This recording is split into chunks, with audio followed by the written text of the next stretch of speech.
I would like to say good afternoon to everyone. I'm Elena Lockhart, Director for Research, Teaching and Learning at the University of Maryland Libraries. Antonia Da Silva, our Administrative Coordinator, and Jordan Sly, Librarian for School of Languages, will help run this event.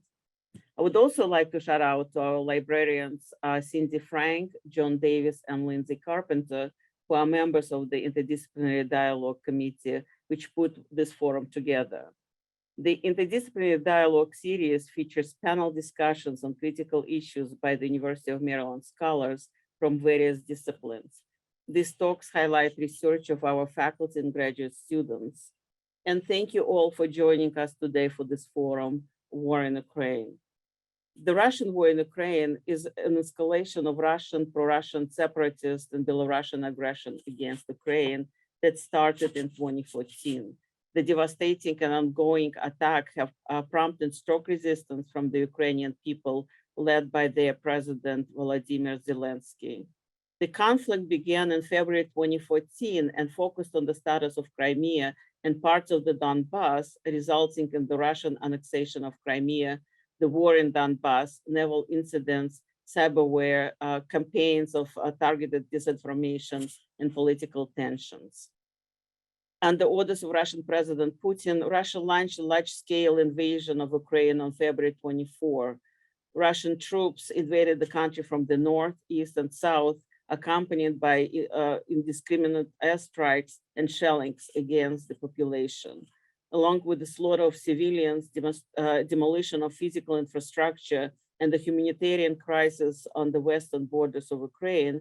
We are witnessing mass protests all over the globe, including in Russia, and a wave of coordinated sanctions and demonstrated unity from the US, European, and other governments and populations around the world. As customary for the library's interdisciplinary dialogues, today's speakers are from different campus departments and will address the topics from their disciplinary perspectives.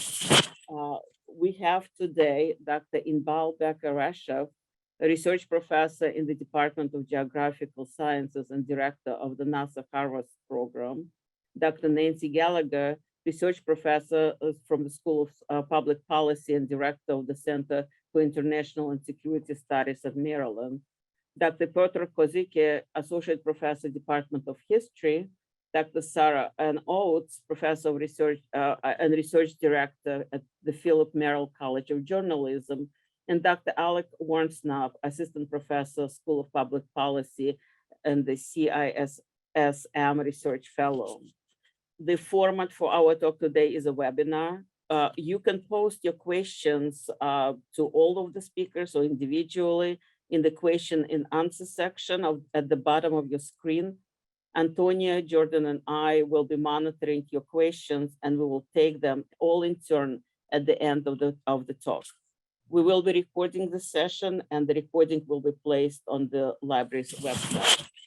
And without any further ado, we're going to start with Piotr, since he is a historian. Good afternoon. First of all, let me say thank you to Elena Lockhart for the invitation. I'm pleased to be on this very distinguished panel and also to be representing the history department here. It's a tall order. The History Undergraduate Association and the history department's Janus undergraduate journal have actually already put on 2 panels on Ukraine, and we're probably going to put on another one in a couple of weeks. So I will include a link actually in the chat later, where we've also begun to put resources, recommended reading, so to speak, for historical perspectives on the crisis in Ukraine. We've all basically have on this panel about 5 minutes to speak, and it's impossible for me to cover even a small segment of what I would need to cover if you have no background whatsoever historically in the region. So what I'm going to do is limit myself to 5 points, and I will put a link, and hopefully you can read a bit more, or you can pose any questions you like to me in the chat regarding the history of the region. Now, Russia's invasion of Ukraine in late February was not sudden, and yet I think it really shocked corners, all corners of the world. The number of webinars I attended or panels in which I participated in the month or so leading up to Russia's invasion really, in some sense, was inclining me toward thinking that the historical example should be one of the pursuit. The Ukrainian President Volodymyr Zelensky, in his remarks to the U.S. Congress today, was talking about being leader for peace when he was calling on U.S. President Biden. And this idea of peace as a kind of built-in element of the international order and the system of international relations, or within the European continent, the European security architecture, is something that really takes us back at least to World War II, if not more farther than that. But the points of reference, I think, there are three which I would suggest. This is my first point for everyone to keep in mind historically.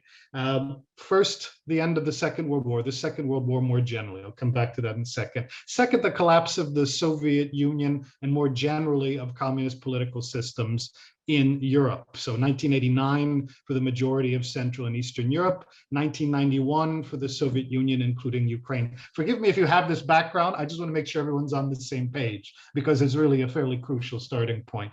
And then number three, twin revolutions within Ukraine in the 21st century. The Orange Revolution in 2004 and 5, and the Euromaidan, also called the Revolution of Dignity in 2013 and 14, both of which are really intended to pull back Russian interference and consider this basic question, which is not so simple at all, of whether Ukraine's exit from the Soviet Union, as the Soviet Union collapsed in 1991, was about a re-entry, a return, a joining with the rest of Europe, or simply an accession into a kind of long-term or permanent in-between status. And as you read about conversations in the press or diplomatic talks between Russia and Ukraine about what neutrality might mean, there are plenty of examples from the Cold War, but one of the consequences would be a permanent kind of in-betweenness. And if you look at Ukrainian literature, cultural productivity from the last 20 years, there have been many discussions of what it would mean to be a full part of Central Europe, where Central Europe is considered, among other things, to be at least formally entangled with, if not part of the European Union and the security guarantees provided by NATO. So that is point number two, what to keep in mind. Number three, I will say that when the Russian invasion began, it was hard not to think, first and foremost, in terms of history, the revisionism and the falsification of history that Russian President Vladimir Putin was pronouncing in his infamous speech, the idea of needing to denazify Ukraine, a country run by a Jewish president whose grandfather was a Holocaust survivor. And then subsequently, one of the targets of Russian bombing included the Babin Yar Memorial, which is one of the major Holocaust memorials in Europe in the outskirts of Kiev. But this misappropriation of language, and various historians, most notably Yale historian Timothy Snyder, have written about this in the press, of Putin's attempts to take historical terminology and historical knowledge and stand it on its head or deprive it of all kinds of meaning. Really crucial for understanding, to the extent that there is a consistent, coherent strategy, it is one based on historical nihilism and on revisionism in the extreme of things that we would consider mainstream and almost commonplace. Number four, beyond these ideas of, the problem, of course, is that structures any kind of diplomatic talks. So if the two sides don't know what they're talking about and don't share common language, but do have that threat of the nuclear weapons or nuclear codes hang over their heads, that really changes the story. And number four, everything seems to come back on some level when we're looking from the standpoint of North America to America's place in the world. And from the beginning of the conversations in the press since Russia invaded, I've been both really encouraged and a little bit troubled by the extent to which the US has taken center stage On one level, of course, it's impossible to avoid the questions. Is there a new Iron Curtain? Is this a new Cold War? How do we analogize back to the Cuban Missile Crisis in the 1960s, maybe, to avoid the massive conflagration? How do we draw on lessons learned from the Cold War about effective use of so-called political warfare, to borrow a term from George Kennan, or information warfare, more familiar to us from the various digital realms of today, and especially to penetrate a civil society that is increasingly closed, if it, to the extent it exists at all, in Russia, where Radio Liberty, one of the last holdovers of Cold War broadcasting sponsored by the US, was shuttered and really exited just a few days ago. This brings me to my last point, which is, in some sense, the main players are yet to be revealed. Clearly, Zelensky, the Ukrainian president, was appealing to US President Biden and to Congress. I would be shocked if the United States were to intervene decisively in a military sense. But the appeal for more weapons, the appeal for engagement, is also an appeal for other fronts in terms of support, and especially to look, basically head off other players. The People's Republic of China is one that actually makes historical analogizing very difficult, but also within Europe itself.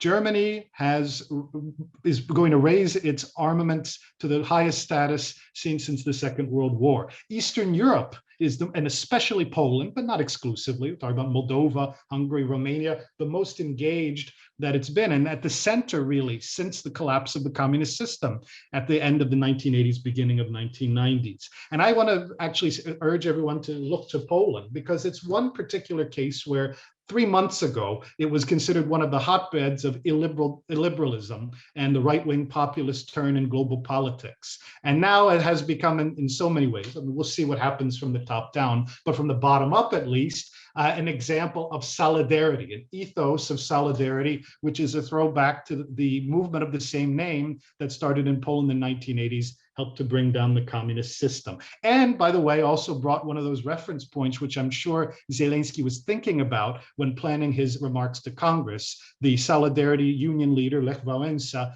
speaking in 1989 to a joint session of Congress. The other reference point would have been maybe Winston Churchill in 1941. I've gone on a bit too long. I'm afraid that there's much, much more to say, but I just, by way of closing, I would add that I hope that history offers some kind of a guide to possible solutions. The lack of analogies can make us worry in terms of the nuclear potential, right? Russia's massive nuclear arsenal, but also it can make us hopeful if the United States is indeed willing to engage more, and if we recognize the enormous contributions being made right now on the ground in Eastern Europe by local societies. Thank you. I look forward to your questions. Inbal.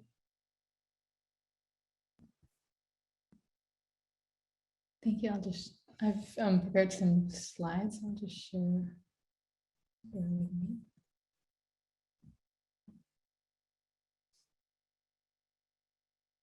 Okay, great. Thanks very much. And thank you very much for the invitation to participate in this panel. I want to maybe start just by saying on a very personal level how outraged and shocked I am with the current war and crisis and invasion of Ukraine. I've worked quite a long time in Ukraine and been working on yield forecasting on Ukraine. I have a lot of colleagues and friends there, and what is just horrifying to hear their stories and the news and the impacts of the war. And so what I'm going to talk about is particularly using Earth observations for monitoring the unfolding global food crisis, and give a little bit of perspective on that and just how important this region of the world is to our global food supplies. I'm in the Department of Geographical Sciences and also the director of NASA Harvest, which is NASA's food security and agriculture program, very much focused on using Earth observations for monitoring our global food supplies. And so for those of you who are not familiar with this perspective, in particular around food, the war in Ukraine has absolute dire implications for food security within Ukraine and also across the globe. I think we all recognize that our food system is very tightly connected and interlinked, and one thing that happens in one part of the world and supply shocks in one part of the world can have major implications globally, in particular when it's a region that is such a breadbasket of the world. So if we look at Ukraine and Russia together, which at the moment food supplies are almost completely halted coming out of that part of the world. All ports in Ukraine are completely shut for exports. Combined, they produce or they export around 30% of global wheat supplies. And it's important to note that wheat, in contrast to other crops, is not substitutable. It's really a basic food crop, primarily used for bread. So a really important food security crop. They're also very important as oils, vegetable oil exporters and fertilizer. Russia is the #1 exporter of nitrogen fertilizer. If we look at Ukraine alone, it's responsible for about 15% of global grain exports, around 10% of wheat and corn, and around 50% of global sunflower oil exports. And again, remember that right now there are both export bans coming out of that Ukraine recently announced in order to protect internally food supplies, and also the major ports out of the Black Sea, which is really how it exports, are now completely shut. And so this has major implications, of course, within the country and in Ukraine, but also for all those countries that are major importers from Ukraine. In large part, those are low-income food deficit countries that are highly dependent on this region of the world, in particular across Northern Africa and the Middle East. We all remember what happened the last time food prices spiked in that region of the world in 2008 and 2011, and in large part fueled the Arab Spring.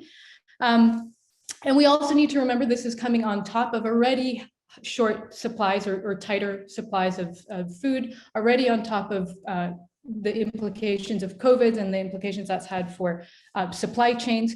And it's also important to note that Ukraine is the largest supplier of food aid where the World Food Program procures food too. So that has major implications, both in terms of the rising prices of food that I'll talk about, as well as for the food that the World Food Program procures for them as well. So if we look at, these are some of the trade flows of some of the major grains coming out of Ukraine, highlighting where it's exporting to its main exporting partners. In terms of maize, the EU and China are also very big importers from Ukraine. And if we look at prices, wheat prices alone have risen around 50% since the start of the war. So this is massive and has really critical implications. Again, remembering that wheat is a staple food and a staple crop for bread production in sensitive and vulnerable parts of the world. And so why am I talking about all of this? I think coming again from a remote sensing perspective and being able to support, and what we're trying to do, support in any way we can, the information where we can. And I think especially when we have satellite data where we can't have data from the ground, this provides extremely important information. And recognizing that our food supplies, again, are global and interconnected, and satellite data does provide us information at a global scale on a daily basis across the world. I think there's no question that this is going to be a global food crisis. The main question is how severe and what the implications are going to be. I already said that this is going to have really severe implications for those that are already vulnerable to food insecurity. And so perhaps I'll give a little bit of, what particularly we're doing under NASA Harvest and within some international frameworks that we're working within the G20, and trying to help answer some of these questions around what are the implications are going to be. One of the big questions we're working on is how much grain will Ukraine be able to produce? Wheat is a crop that's primarily winter wheat, is planted in the fall. And so now it's coming out of what's called its dormancy stages. So that was already planted prior to the war. But we can, when we are monitoring the crop conditions of that, some of the key questions will be fertilizer. Can farmers get to the fields? Can they fertilize? This is a really important component for determining what ultimately production is going to be. They're both challenges in terms of the spikes in prices of fertilizer due to the war and accessibility, but almost more importantly is actually diesel and being able to fuel the farm operations. And then how much is going to be planted in the spring? So again, corn and sunflower, major crops that are planted in the spring. 30% of seeds are still in the EU and not even in the country in Ukraine. What will they be able to harvest? The damage to the grain storage infrastructure. So even if you can harvest a crop, can you store it? And then can you be able to store that and also get that out or distribute that? Secondly, we'll be looking at the other large producer export countries. So if we won't be able to have supplies out of the Black Sea region, which other countries can help to fill some of those supply gaps? If we look around the world, US is a big exporter, France is a big exporter. I can show some images of this. And we're also experiencing some at least currently droughts in some of those parts of the world. And then of course, monitoring the import dependent countries. We're seeing right now droughts across Northern Africa and the Middle East. And then thinking about those other countries that can be major consumers that can also shift markets, countries like China, who has announced that they're having some of the worst conditions they've had for wheat in particular. And then remembering that on top of all this, any weather impact disruptions can have major additional impacts into the already tight markets and supplies. And so again, really being able to watch globally crop conditions is going to be really critical. And we're doing this work within also within the G20 framework and in support both of the government of Ukraine as well as the international community for market transparency. And so quickly, this is looking at what the current global conditions are of major staple crops. And as you can see, some of the major production export areas of the world, like the US, like parts of Europe, like South America, are already experiencing some what we call watch conditions or even poor conditions. Also in Eastern Africa and other major importers, particular corn from that region of the world. And then of course, Northern Africa and parts of the Middle East, including Syria and Iraq, are currently experiencing droughts. So a lot of concern around what the implications are going to be. This is quickly showing kind of where the distribution of major wheat and various crops are within Ukraine. And then what we're doing is able to monitor both where these crops are and monitoring their conditions with satellite data. And perhaps I'll skip some of these. I think I'm probably running out of time, but just to say we're providing quite a lot of information. We've put up a new dashboard providing a lot of the information, and we'll continue to update and improve and include our ongoing assessments of crop conditions, both in Ukraine and globally within that. And also be monitoring grain storage infrastructure. And again, looking at the distribution of grain storage across Ukraine and using satellite data to monitor these and to look for damage of these. And so I'll just conclude by saying, I think this is extremely concerning. This has really dire implications, again, within Ukraine and globally. And again, coming on top of already high prices of food supplies and still ongoing of the COVID pandemic. And so with that, I'll stop and again, looking forward to your questions. Oh, thank you. Nancy, you next. Okay, from bread to bombs. I was asked to talk about the nuclear dimension of the war in Ukraine. There are actually many different nuclear dimensions. I'm going to focus on just a few of them so that hopefully we have some time for the dialogue part of this event at the end. The war in Ukraine certainly is an unprovoked and unjustified act of Russian aggression. But Putin didn't just wake up one morning and decide that he was going to invade his neighbor for no reason. There is a long history here. And I think it's important to remember that some of the causes of the current conflict are set in decisions made when the Cold War ended and the Soviet Union dissolved. There was a huge amount of relief around the world that the decades-long ideological competition between the two great powers, each armed with tens of thousands of nuclear warheads, ended peacefully. But Russian and American leaders had different ideas about what type of security architecture they wanted to see in Europe and in the world as a whole. Russia expected to be an equal member of some type of new cooperative security organization, while the United States wanted to continue leading a repurposed NATO with a new post-Cold War security mission and an expanding membership that might or might not someday include Russia. And these differences were not super apparent at the time because people on both sides were very optimistic that it was all going to work out just fine. but over the years, they've become more and more problematic. Russia went along with a number of things that the United States wanted, including the reunification of Germany, because it expected to have a fundamentally new type of security relationship with the United States and the rest of Europe. In that context, large-scale nuclear war seemed unthinkable. The United States and Russia signed a series of arms control agreements that reduced the number of deployed strategic warheads to about 1,500 each.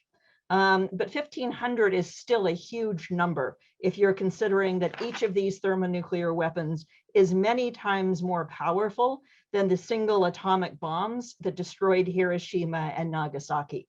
Current arms control agreements don't cover several thousand more large nuclear weapons in storage, nor do they limit so-called non-strategic or tactical nuclear weapons on either side, which were originally intended for battlefield use and have somewhat less explosive power.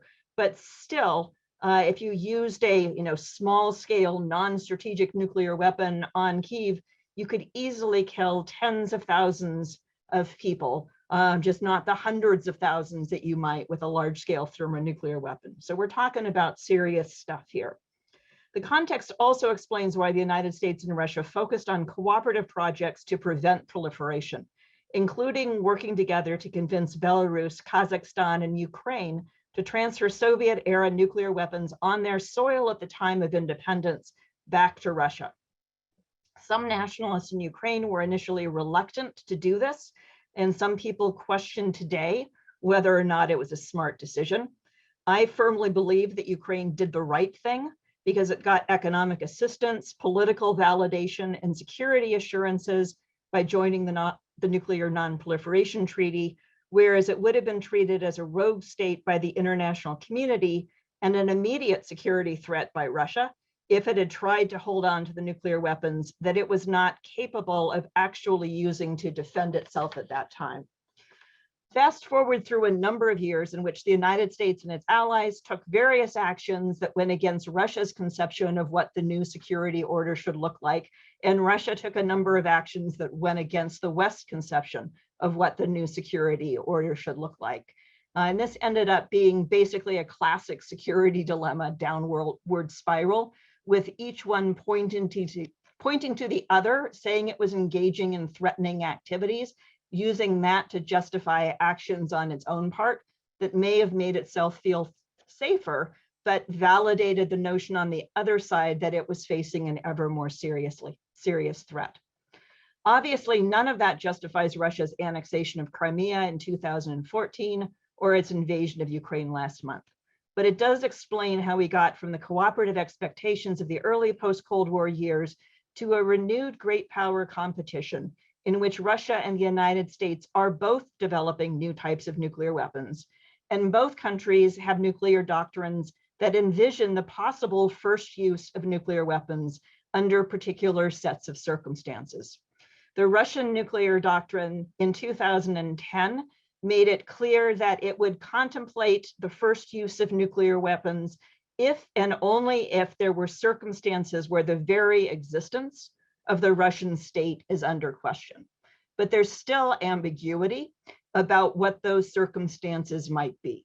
If there was the sanctions managed to really devastate Russia economically, would that be seen as an instance where the security and the sovereignty of the state were under question or not? We're currently still living under the Trump administration's nuclear doctrine for the United States, and it envisions circumstances where the United States might use nuclear weapons first in response to so-called significant non-nuclear strategic attacks on the United States or its allies. So sometimes people talk about whether or not, say, a Russian cyber attack could rise to the level of a significant strategic non-nuclear attack. The doctrine also talks about using nuclear weapons to bring about, quote, war termination on favorable terms, which is effectively the American version of what we attribute to Russia as an escalate to de-escalate policy.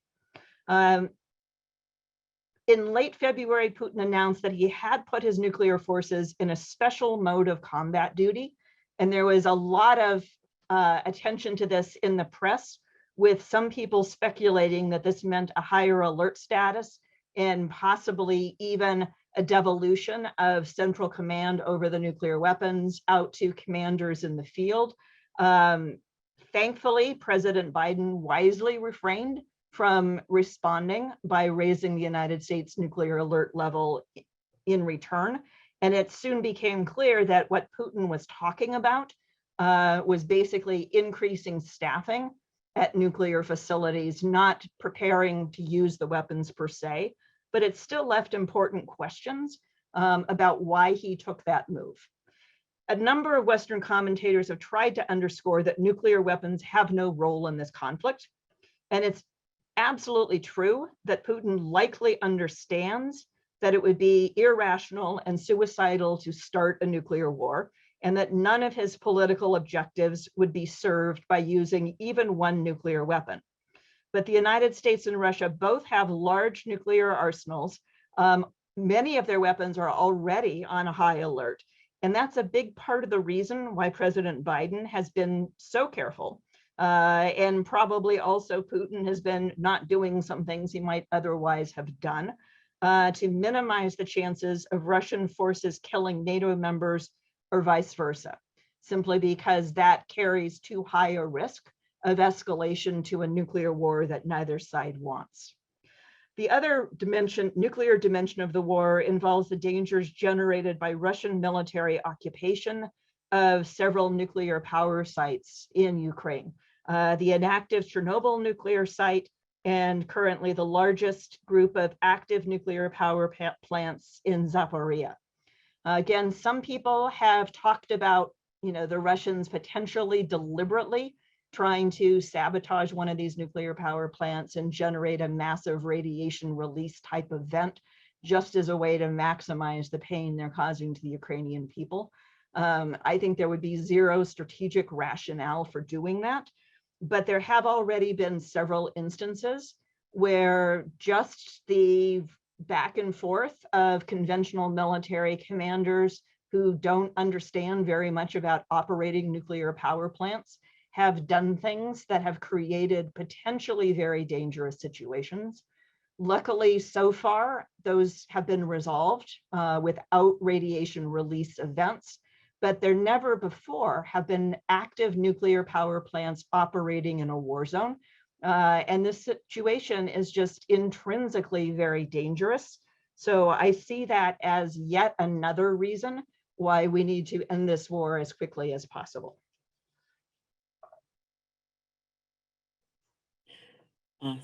Thank you. Sarah, your turn.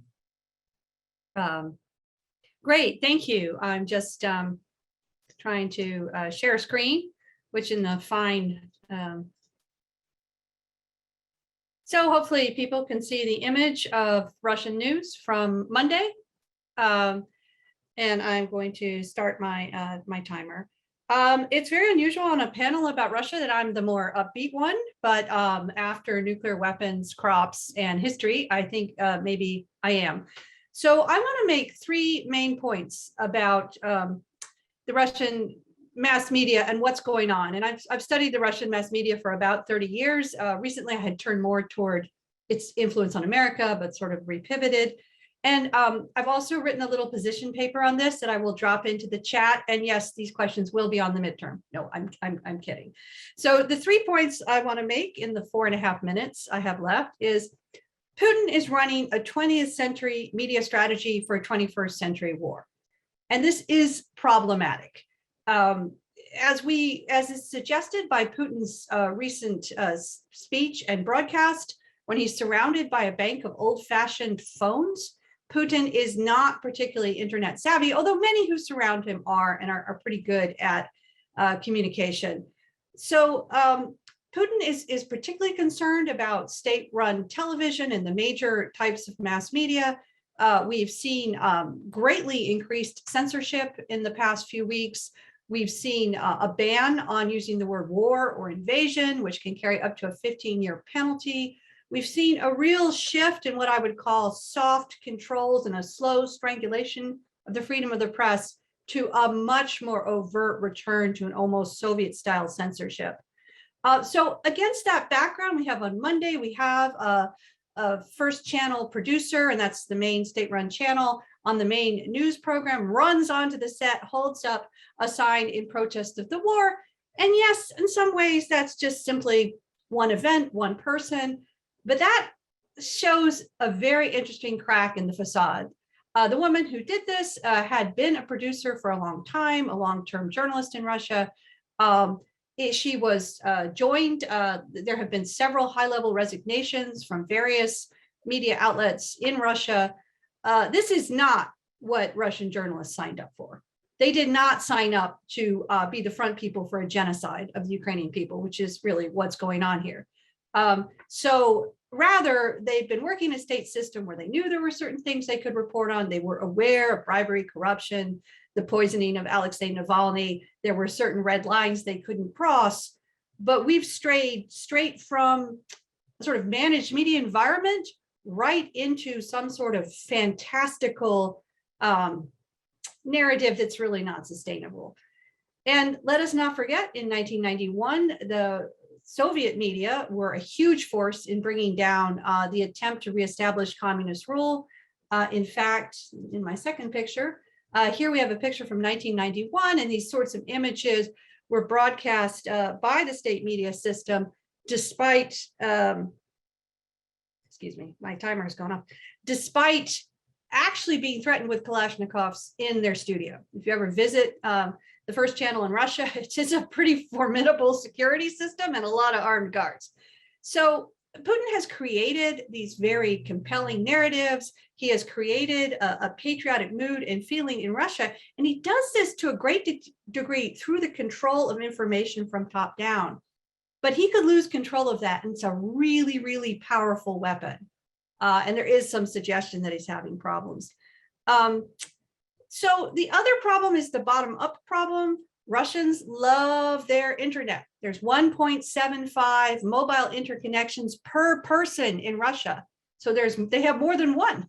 Russians are heavily online. They're very engaged, highly literate. They aggregate online. They are not going to be able to shut off the war. And this is the first war that's really been live streamed in this way. It's taking place in populations that are Ukrainians as well, extraordinarily wired up, extraordinarily online.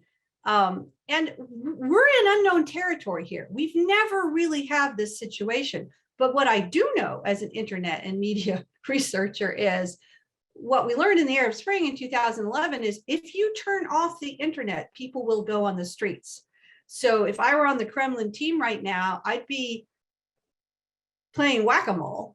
But mostly the problem is he's really not gotten to grips with this whole vibrant hybrid media environment. He understands media as it was in the 1990s, not as it is in 2022. And the message is critical in this war. And I do believe he's losing control. I'll end it there. And I also will drop in the chat the full and, of course, in writing, somewhat more coherent points. Thank you.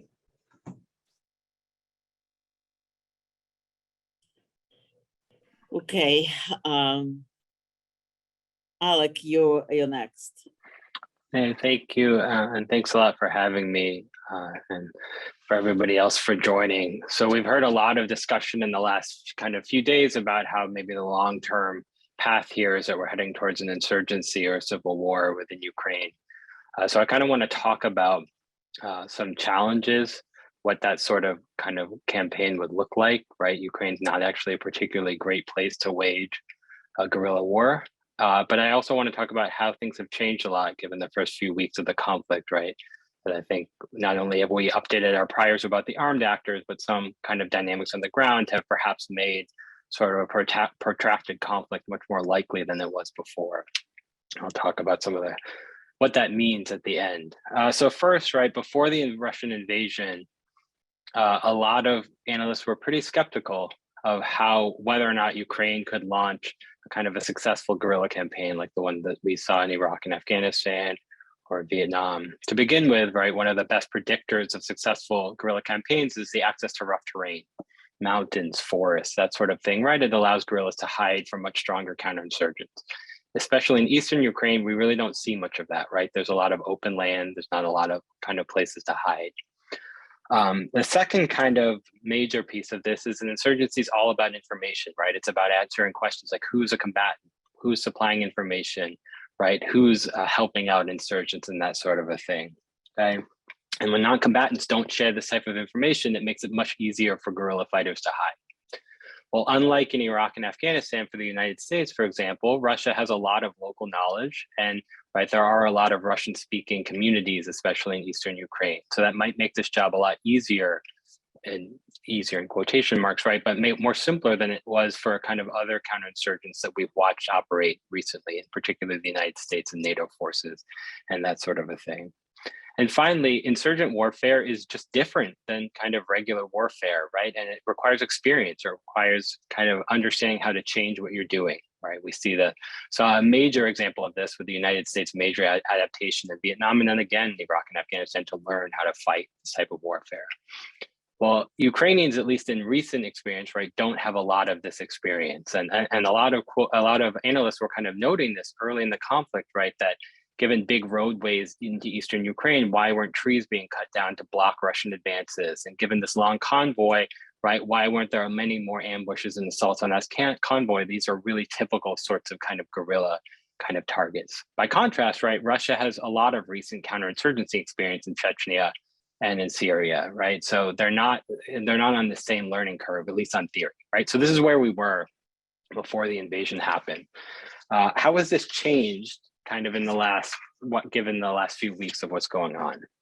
Well, to begin with, it's just like worth noting that despite everything I just said, counterinsurgency is hard, right? So at the moment, Russia has about 5 soldiers per 1,000 Ukrainians in the country. We've seen from kind of simple calculations that most of the most successful counterinsurgent campaigns have closer to 10 or 20 soldiers per 1,000 inhabitants. And we haven't seen that Russia is very good at deploying and managing a lot of deployed fighters right now, so like deployed soldiers. But more importantly, I think there's some just dynamics of what's happened so far that make this sort of protracted guerrilla campaign more likely to be drawn out, right? More likely to not be quickly crushed by Russian military might.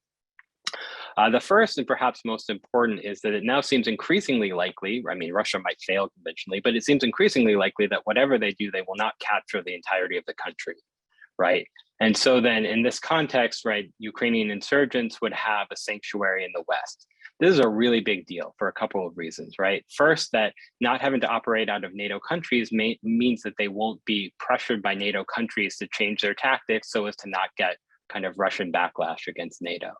And the second kind of piece of this is that we know that territorial sanctuary is very important for insurgents to be able to hide, regroup, resupply, retrain, and that sort of a thing. And having sanctuary within your own country is a major source of legitimacy, both for motivating your own troops, but also keeping people in the occupied portion of the country kind of motivated and rallying around the flag. So this is a really big deal, right? That they might have this notable portion of their own country from which to launch the insurgency.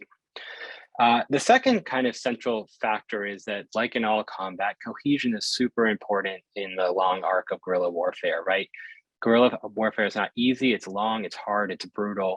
And so fighters that will kind of remain motivated and connected are much more successful. Well, we've seen significant evidence of kind of strong Ukrainian national identity, of strong cohesion, both within the civilian and military components of Ukraine, right?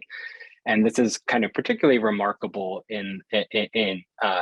against Putin's comments about how there's no Ukrainian identity. Not only is that an absurd comment, but it's obviously galvanizing, given this incredible outpouring of kind of unity and commitment we've seen amongst Ukrainians.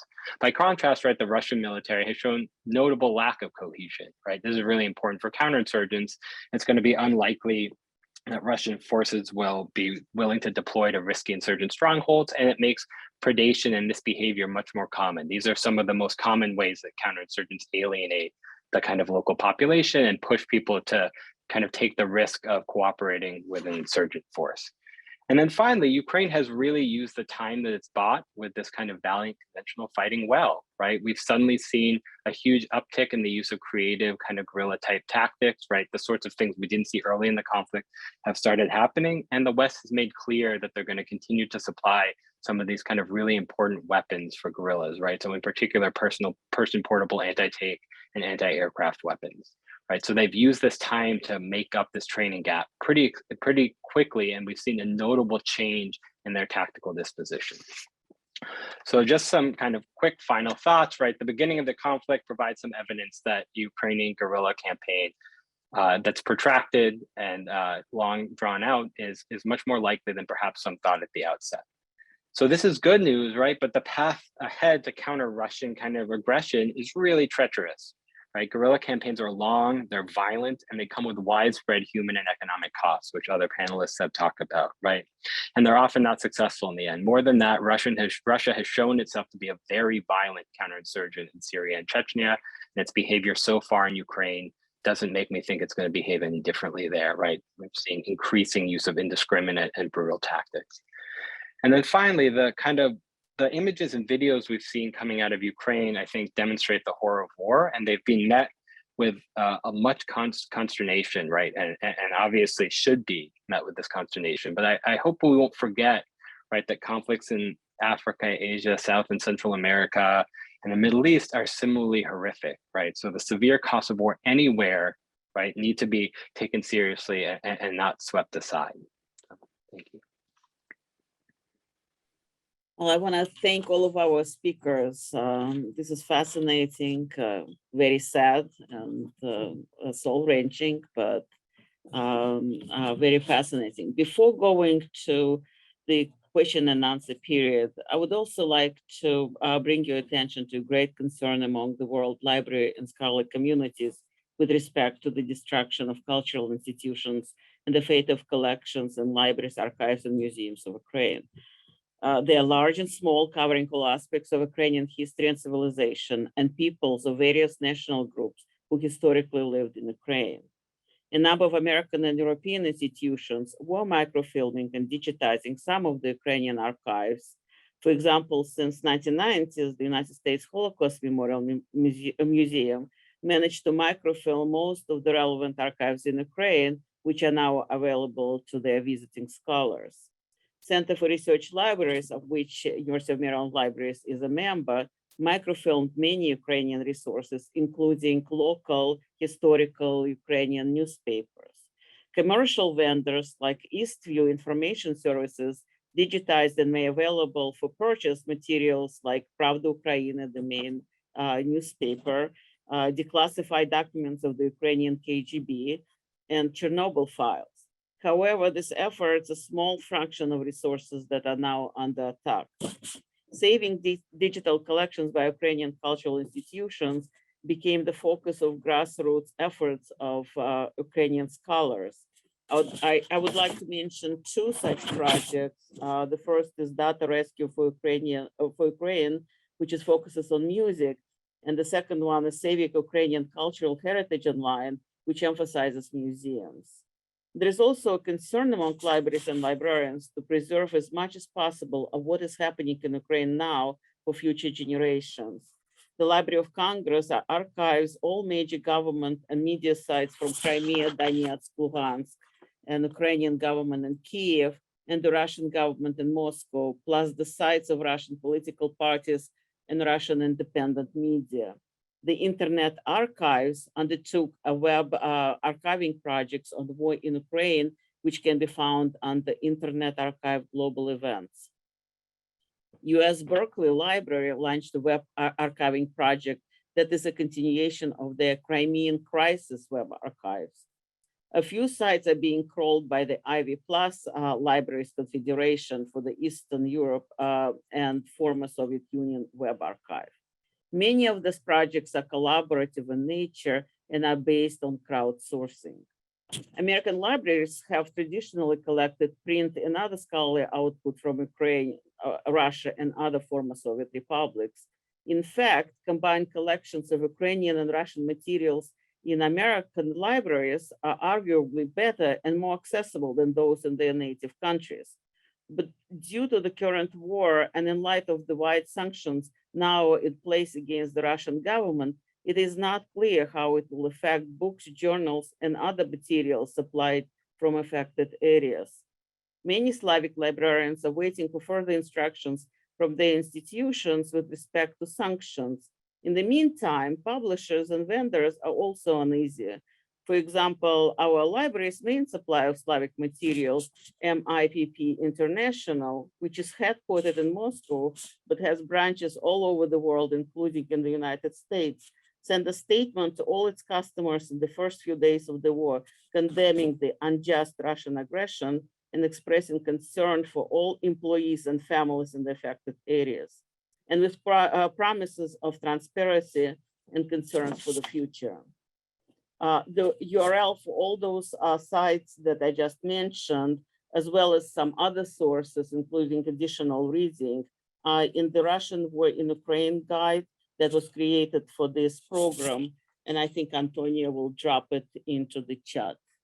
And that's— I'll be sharing my screen in a second to show everybody where it is. That is it for me, and we can go for question and answers. Hi,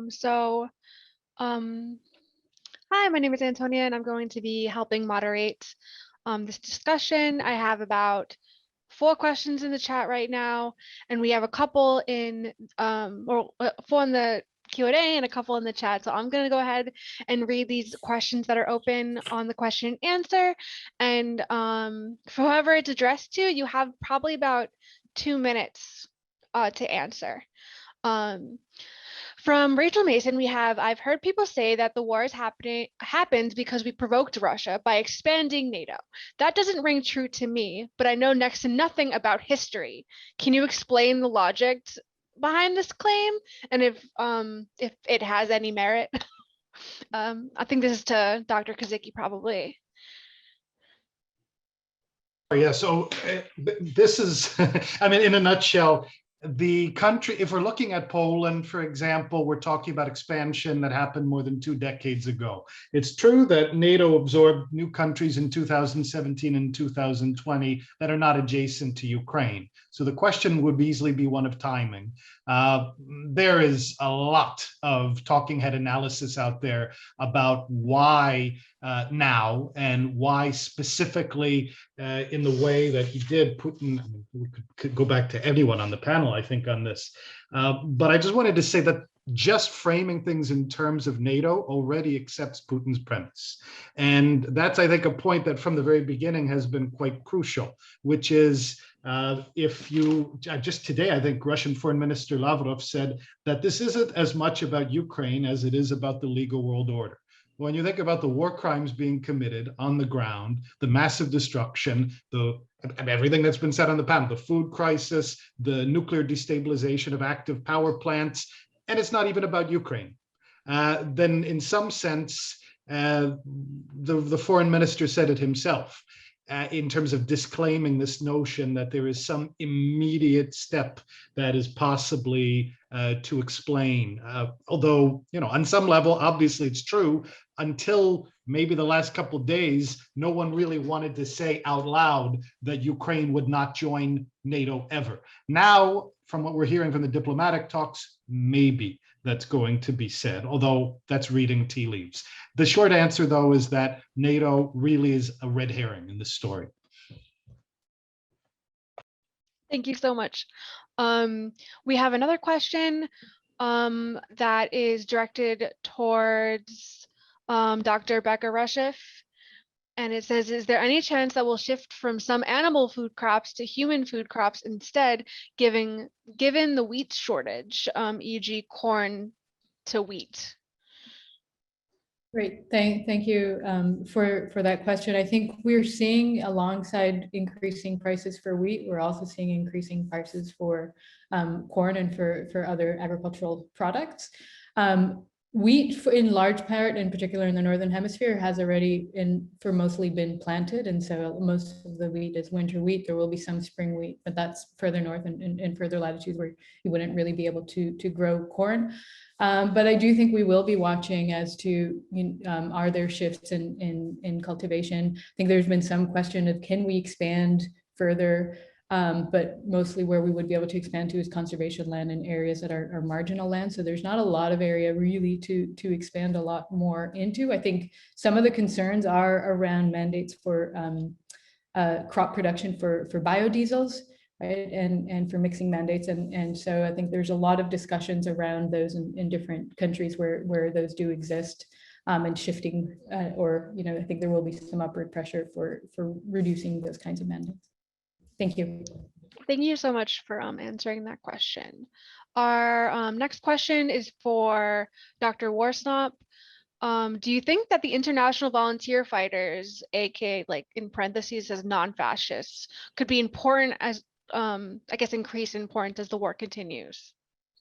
Yeah, that's a great question. The short answer is yes, right? So foreign fighters can provide two things. The first is skills, particularly in kind of unconventional warfare. And we've seen some evidence, right, of fighters from the United States and Europe coming with some of these skills, and as well as fighters from other potential conflict zones. The second piece is, especially over a protracted insurgency, insurgent groups, guerrilla groups need to replace a lot of fighters, right? It's violent and lasts a long time. The Islamic State purportedly had to replace over 50,000 fighters from 2013 to 2017, right? So having foreign fighters might be a useful way to replenish ranks a little bit. But that said, I would just kind of have a little bit about pause about that. So we have a lot of research that shows that foreign fighters can actually be quite disruptive.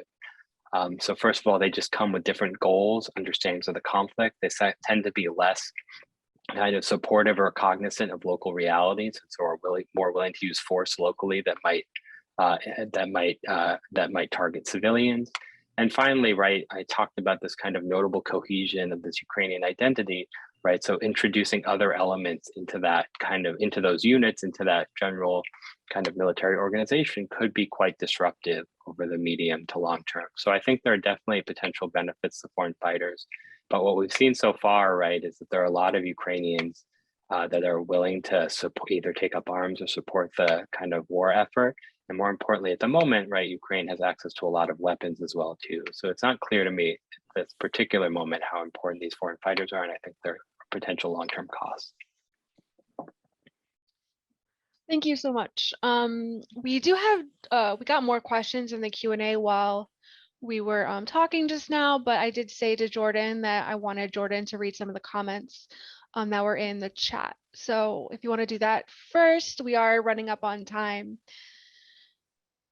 Sure. I suppose, given the shortage of time, I'll ask the one question that kind of is the most coherent through here, and that's from Linda Steiner, who's asking of Dr. Oates about Russian misinformation in Russia, effectively. If the Russian people have a sense of what's going on in Ukraine, and if Putin is using 20th century information strategies, are people doing the same in Russia? So if you could speak a little bit about Russian misinformation. Right. Did you want me to pick up on that? I think. Yes, please. Yes. So I think that's a great question. Thank you, Dr. Steiner, my colleague in the Journalism College. Here's the catch-22 of this, right? So digital literacy in Russia is like digital literacy anywhere. It tends to track more with education, with wealth, with youth. So I strongly believe that anyone who wants to get online, use a VPN, use a mirror site, ask a friend, I feel like they can get that information. The problem is you have to be motivated to go there, and those who are less digitally inclined are much less likely to even want to go there. And there's the problem that seeing is not believing. So this notion that's like a hypodermic syringe, that they'll go online and they'll see these horrific images from Ukraine, and they'll immediately jump to the conclusion that, oh, Russia shouldn't be doing this and I don't support the war. That's not the scenario we should be thinking about. And that's why I focused a lot more on state television and domestic mainstream media, because I think that's the lever that could really change things. I think the live streamed war creates a credibility and a challenge for the Russian propaganda in general. So short answer, yes, I'm pretty convinced that a motivated Russian citizen could find that information. But the catch-22 is those who are really buying the war propaganda narrative probably aren't going to be looking for it. So you can do it, but whether it's going to change hearts and minds is another question. Thank you so much. We do have a bunch of questions, and I'm sorry we're not going to be able to get to all of them. Before we go, I do want to read two of these questions that are in our Q&A, because I think it's important to dispel possibly disinformation. But there's one comment that says, basically, I learned from some analysis that since the dissolvement of the USSR, it was agreed between Russia and the West that NATO would not expand, and then NATO expanded 5 times, which made Russia have little room for compromise and conflicts, which have been accumulated by today's points. The threat felt by Russia is likely the one to US by the Cuban Missile Crisis. What are your views on this analysis? And then below that, we have if Ukrainian membership in NATO is merely a pretext for Putin's war, what are the underlying reasons for his actions? Is it a resource war undertaken to provide future revenue for Russia? And I think there's a few points. I think this is probably a pretty interdisciplinary question that any of you could probably answer. So to respect people's time, if you guys just want to have some closing comments on that, all of these panelists have their emails available, their UMD. You can just look them up in the directory, or visit the event page and to go to their bios. Thank you.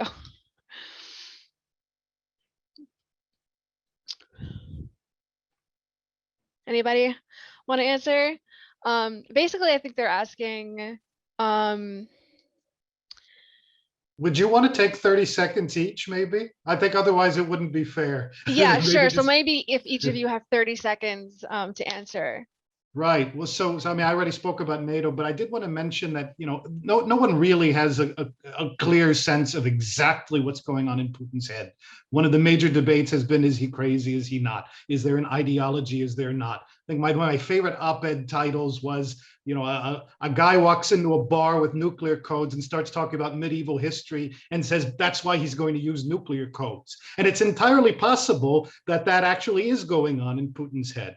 I don't think so. I published a piece just yesterday that makes the case that he's an apocalyptic thinker, but he's a realist in terms of international relations. But what was being said a few minutes ago, you know, the Dr. Oates' observation about 20th century style for the 21st century. I've also seen comments 19th century style for the 21st century. Really important. He's working on certain assumptions, but they're not the same assumptions as everybody else. I think that's maybe my final thought. Thanks. Thank you so much. Does anybody else have some thoughts? 30 seconds, Dr. Oates. Try and keep it brief. There's no excuse for genocide. Okay. So, I think we have to sort of keep the headline clear in our mind here. We can have all these nuanced discussion, but what's going on in Ukraine is genocide. And no, that's, you know, there's no way to like parse that out because someone's angry about NATO enlargement. So I'll just leave it at that. Thank you. Dr. Warstow, I saw you raise your hand kind of. Yeah, so I just would like to come at this from a slightly different perspective. So I totally agree with that, right? There's no way you can justify these behaviors, and any justification of Putin's behavior, right, based on NATO expansion is an obvious red herring, right? And it's falling directly into the propaganda trap that they've set. That said, like as folks in the School of Public Policy, right, I do think this is a moment for US, both Western and US foreign policy professionals to take a step back and think about the effect of US rhetoric and how actions that we take as neutral or as defensive can be seen by others as creating a kind of what seems like an aggressive international system. So for example, right, the US and the West did say things about NATO and it acted differently. Does that in any way justify this attack? It does not, right? But on the other hand, right, we do have to understand the strategic context of other countries, right? If the Russia started training Mexican forces, right, consistently, right, the United States would see that as potentially as something that was threatening. It doesn't justify the behavior at all, but I do think it's a moment for US foreign policymakers to be cognizant that our actions aren't necessarily interpreted or seen by other powers exactly the same way that we expect them to be seen. Yeah, as the other public policy person on this call, I'll second Alec that it may be, emotionally satisfying to talk about things in very black and white terms. But if you're trying to figure out basically how do we bring this war to an end and how do we create a situation going forward in which something like this isn't likely to happen again or is less likely to happen again, then you have to make your best effort to understand where all of the different parties are coming from. You can violently disagree with their narrative, but you still need to at least try to understand what they care about, what they're upset about, what they're thinking about, and whether there are ways to address at least some of those issues as part of providing an off-ramp or a way to de-escalate the situation, a way to end the situation, a way to make sure it never happens again. Thank you. Does anybody else have any comments, closing comments? So let me say just a few words. We will, and there were some questions in the chat I saw, this session is recorded. It will be added to the library's website. I'm not sure exactly when, like give us a few weeks. We're inundated with other things right now. So, but it will be available to folks on the Interdisciplinary Dialogue series. Yes, and we do have that research guide that was linked in the chat, which will also be sent to all registrants. And within that research guide, I'm sure we will add the recording of this fantastic panel once we are able to upload it. With that, Yelena, I think that we can end this. Only 7 minutes over. Have a good Sorry day, about that. everybody. And thank you so much for everybody who joined us.